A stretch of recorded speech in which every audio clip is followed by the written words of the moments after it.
Hello and welcome to the Handicapable Black Woman Throne Room. My view of humanity is a whole new tea.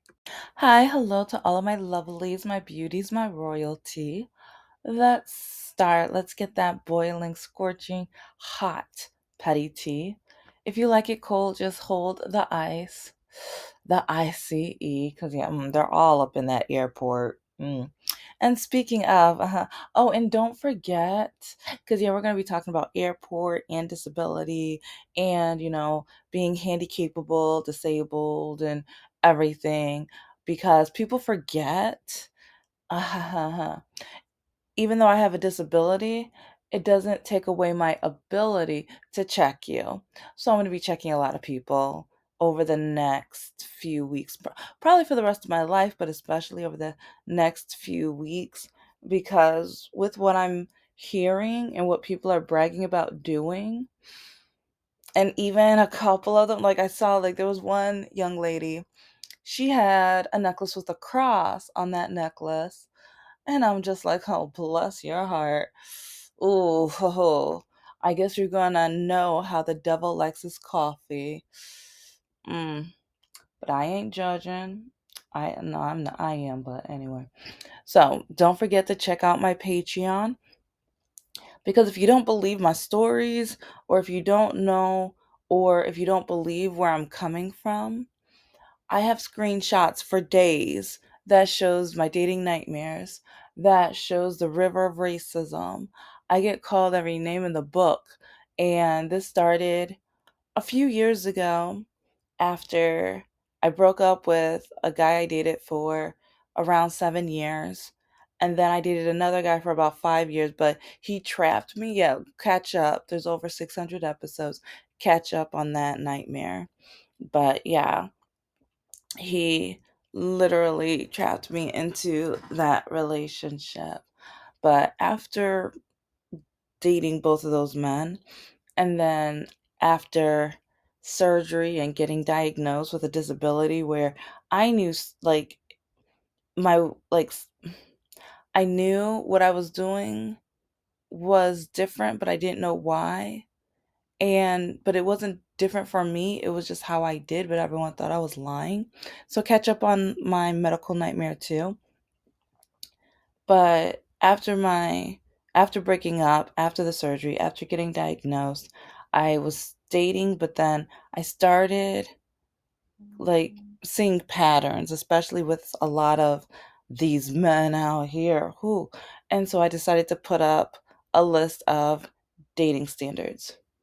And I saw the darkness, and I saw how just just the terrible, like, behaviors. And also I realized with how hard I I worked so hard with achieving everything that I have so far, because I have so much more that I want to offer and do and provide and accomplish in my life.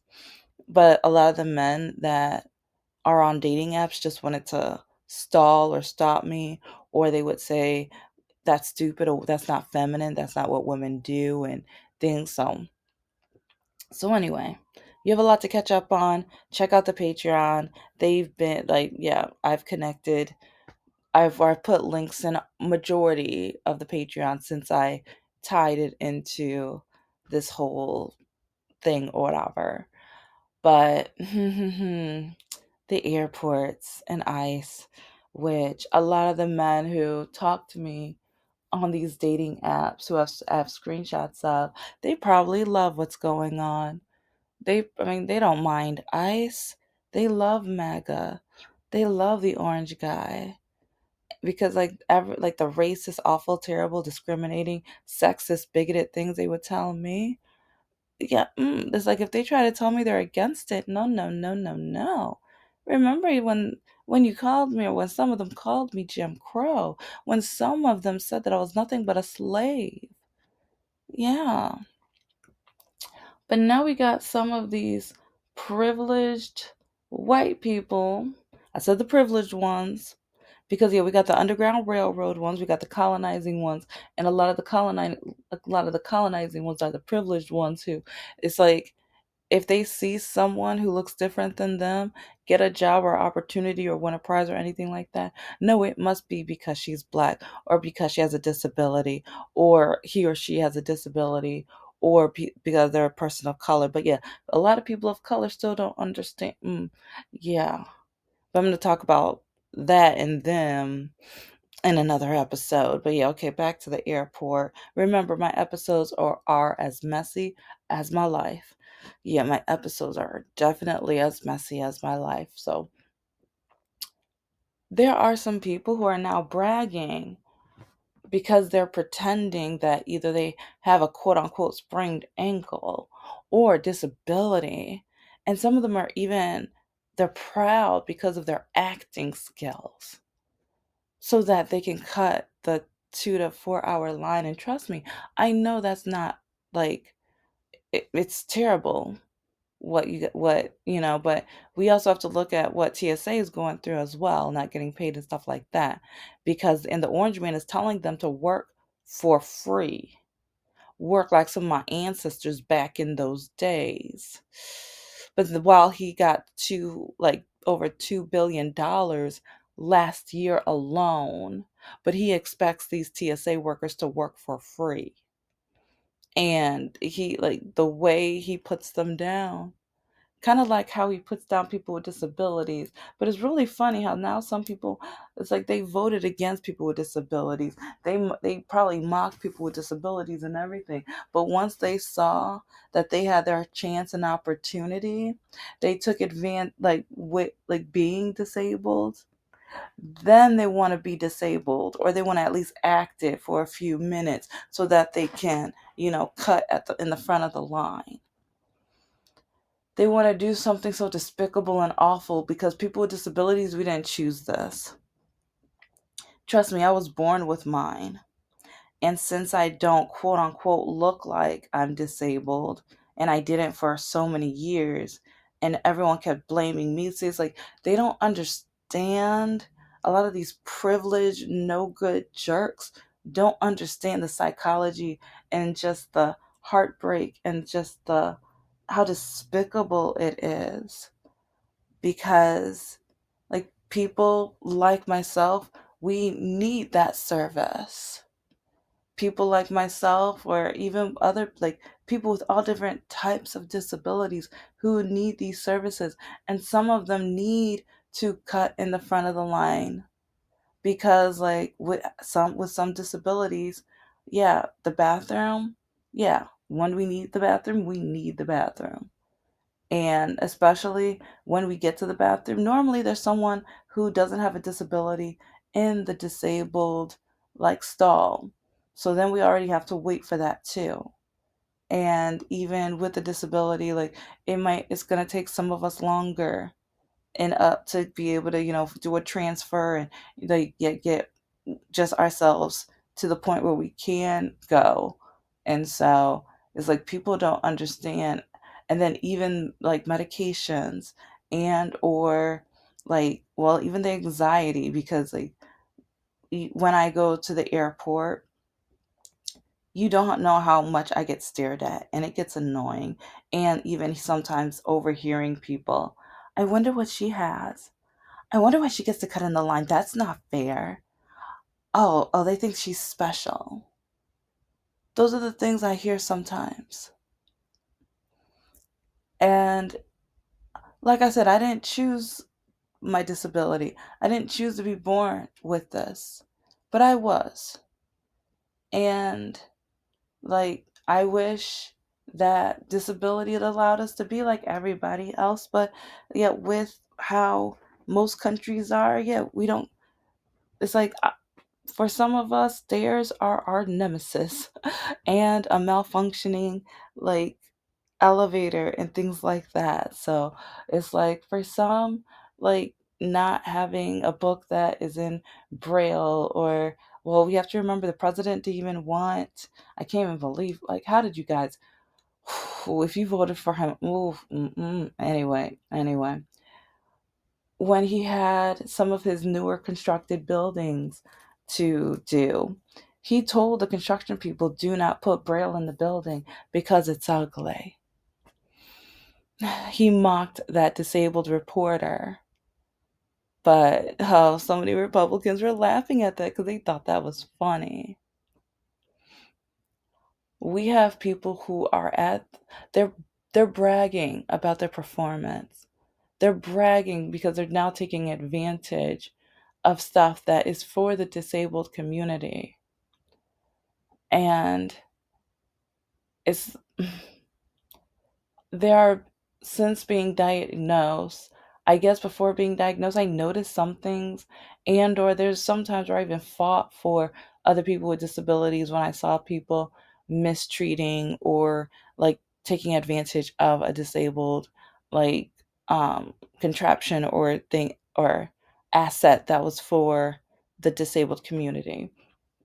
But now that I do have a disability, I see it even more, and it's like, because I now I see the stuff even under that surface, because I used to only see the obvious, and now I see the microaggressions, and but just guys, please stop faking. And I'm sorry that the lines are 2 to 4 hours, but at the same time, if you feel like you're going to take advantage of that kind of service, and there's already lines. Because I even remember like coming back from one of the trips recently, and we had like our plane was delayed, and so like people don't understand when the planes are delayed, or like when the weather is bad and things, like the workers who are supposed to be assigned you now is mixed up with the other planes. So now they either have double duty, or it might be slow, it might be busy, or you might have to wait.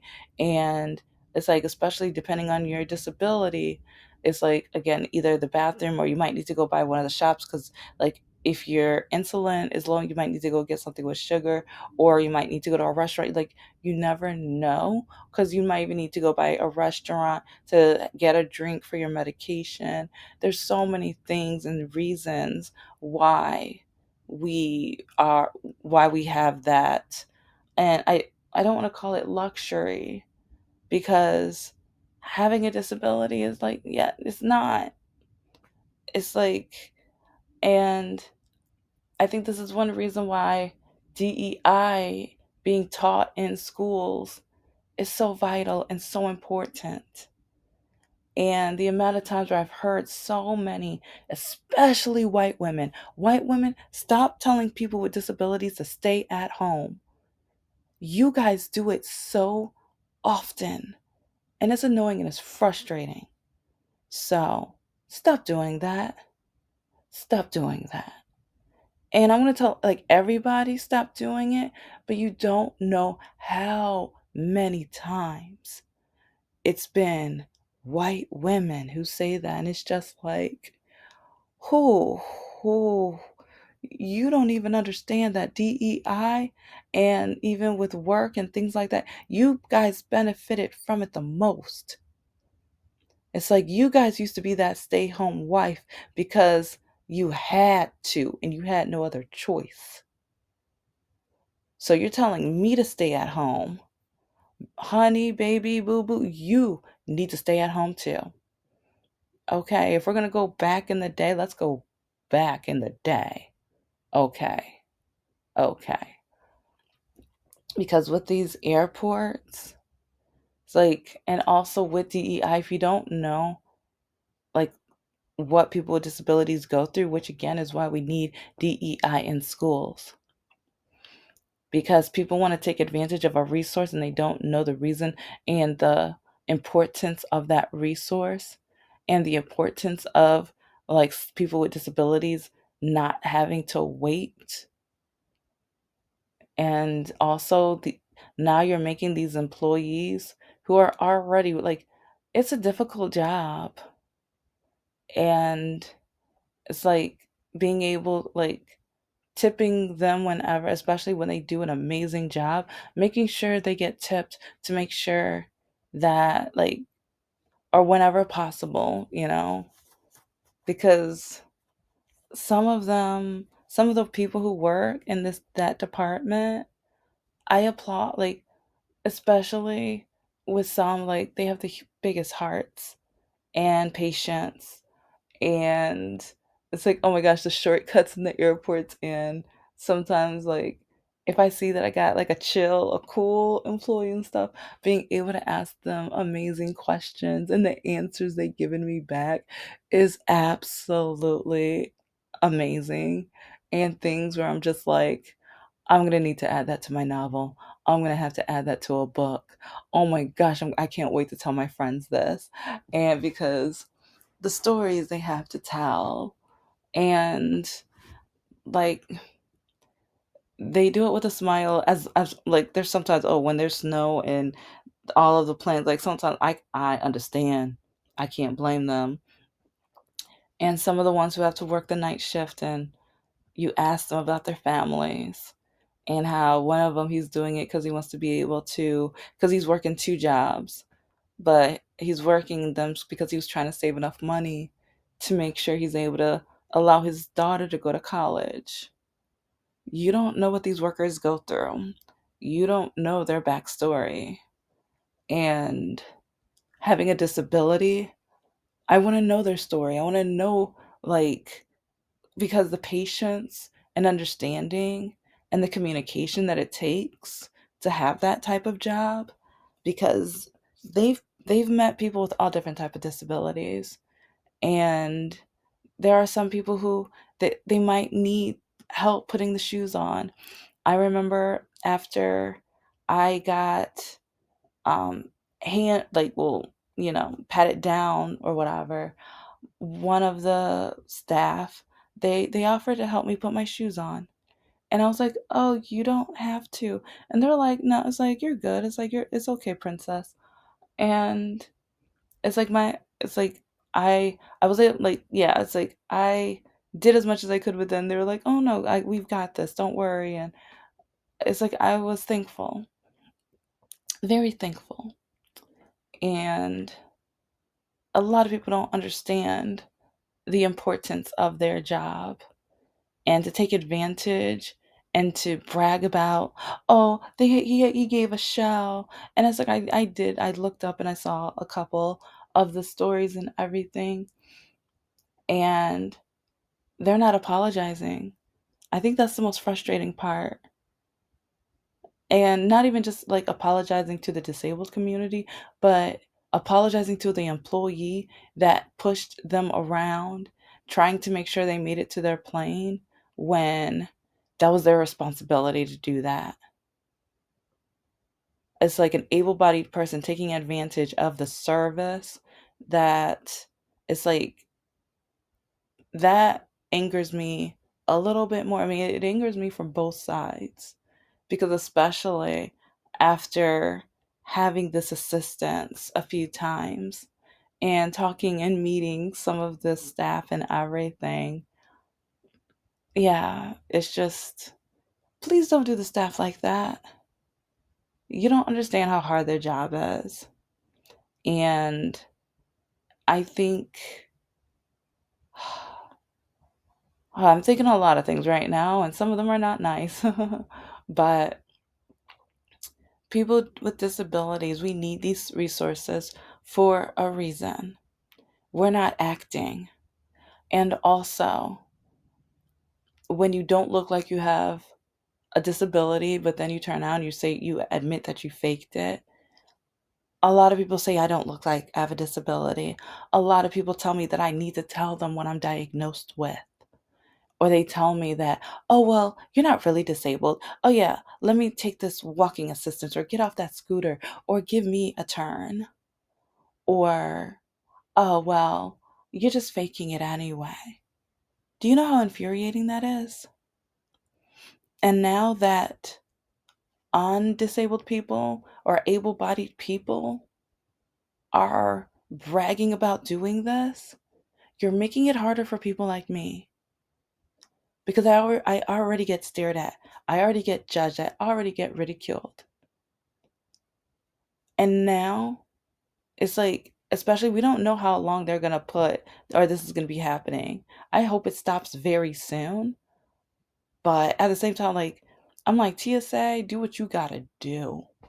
Because You're not like, they are telling them to work without pay. To like, I hope their landlords are being forgiving. I hope the people at the grocery store are maybe finding out a way to give them food for free. I hope the people at the gas station are able to fill up their gas tanks without the money. I hope so many other resources are helping these people be able to get by on a daily basis, and or like even like their kids. I hope who it's like, are they able to feed and clothe and take care of their kids? You want these people to work for free? You want them to work for free, but then I don't it's just really, we're showing ourselves in this country right now. And the sad truth, I keep saying black women were right. 92% of us, babies. Ooh, I'm starting to think Chile is part of that 8%. I'm even talking about her and yeah, and then her, and then yeah, Mariah Carey's ex. Ooh, like and that's the thing. When I heard about what he wrote in that magazine, like Mariah, please give me a chance or marry me or whatever, or date me, whatever. I was already like, mm, yeah, that's calling out a little desperation. But now and then she was too famous for him, so that and now he wants to have a collection of baby mamas. And but then he kind of reminds me of Kim Kardashian and what she tried to do after Michael, the Michael Jordan, I mean, it's the thing is like, he is a high, like, he's so talented and he's a hottie. I'm not even gonna lie. But okay, yeah, I'm gonna save that all of that for a different episode. But to me, I'm just like, when a black person has their time to shine, let them shine. Because we always get put down. We always get told we're not good enough. So once we have that moment where we're able to show that we are just as good or even better, don't fog out our shine. Don't dim our light. But a lot of these colonizing privileged white women love doing that. Once they can get that opportunity, they love doing that. That's what some of them do best, which is one reason they are against DEI, even though DEI helped them the most. Mm, yeah. But okay, back to this airport. Back to this airport. I'm sorry. Like I said, I'm messy. You know this. If you've been listening, you already know. But yeah, get ready because I'm going to be talking about all of that. And again, check out my Patreon. Like, you guys don't understand. Like, I have so many more pictures to, yeah, I'm trying to post every day, but trying to finish the novel, trying to get the candles and the greeting cards, and that's another thing. Like, so many people, they want to take advantage of what we what we as a disabled community have in order to help us. But like, even like having a disability, I'm trying to start my own business because applying for jobs, if you've been listening, you already know about when I worked at a law firm for about a month or maybe a month and a half, but I think it was a month. When the lawyer saw my resume, he was like, "You have the most impressive resume I've seen in years." It's like, how come you're not? And yeah, I've been told by so many companies that I am the most qualified, that I have one of the best resumes, that it's like, I impress them a lot. But my disability and being black and being a woman, but a lot of times, why do you walk like that? Is that permanent? That's going to be a distraction. See, I can't fake being able-bodied. Oh, when I worked at that clearly a mistake university, because yeah, the interview was virtual. I told them I had a disability. In my paperwork, it has that I have a disability. And he, the dean who interviewed me and hired me within an hour or two, he said he didn't care. He was like, he was like, "You are so impressive. Your qualifications are astounding." He saw me on the first day of class. After that, he ignored me the rest of the time. And he didn't want to get, like, yeah, and he, I found out other professors came and warned me that he was mocking how I walk at the office. And they were just saying, telling me, be careful. And I had students who said that they had fun in my class, but they can't believe that they were learning while they had fun in my class because I like I have a certification in gamification. I'm a nerd. I love learning, and also with gamification, I was hoping. I was like, I don't know, so many things in my head right now, but with gamification, I was hoping it would give me the opportunity and also leverage and stuff with marketing and advertising companies, with having ideas to help more companies be able to add game like functions and ideas within their companies so that people can feel like they're having fun while shopping or having like the competition within their shopping and things like that. And yeah, and I do that in the classroom too. I put and added gamification into the classroom. But I will never forget when he looked at me because he saw me, like he was in another classroom talking to somebody, and he dropped everything to catch up with me, and he kept looking at my walker, and he kept looking at me, and he kind of asked some questions, but he just kept, like, one time when I responded, it was like a few second delay because he was still looking at the walker, and all of a sudden he realized that I was no longer talking anymore, and I kind of realized I had to kind of watch out for him. And then I realized, no, I just need to just forget about working at this school because of the bigotry and ableist that this school was covered in. So, but yeah, people want to take advantage of the few resources that are for the disabled community. I am trying to work my job, start a business. I'm trying to live my life, but my disability keeps blocking me. I don't have the privilege to act able bodied. It's like they don't have the technology, they don't have the prescriptions or medicine or anything like that. And even that reminds me with Wicked, they changed that one part of the play or the book or with the movie. They changed it for a reason.